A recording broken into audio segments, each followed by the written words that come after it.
வணக்கம் அனைவருக்கும்.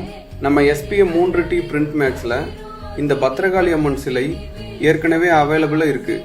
இந்த அம்மன் சிலையை வீட்டில் வைத்து வழிபடலாமா என்ற டவுட் சில பேருக்கு இருக்கலாம்.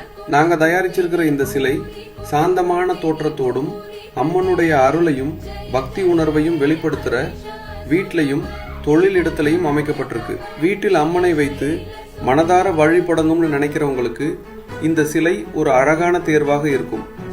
உங்களுக்கு இந்த பத்ரகாளி அம்மன் சிலை பிடிச்சிருந்தா எங்களுக்கு TM பண்ணுங்க. இல்லைனா நம்ம SPM 3T பிரிண்ட் மேக்ஸ் வெப்சைட்டுக்கு போய் டைரக்டாக ஆர்டர் பண்ணி உங்களுக்காக அன்போடும் கவனத்தோடும் தயாரித்து அனுப்பி வைக்கிறோம். அம்மன் அருள் எல்லன் அருள் எல்லாருடைய வீட்டிலும் நிறைந்திருக்கட்டும்.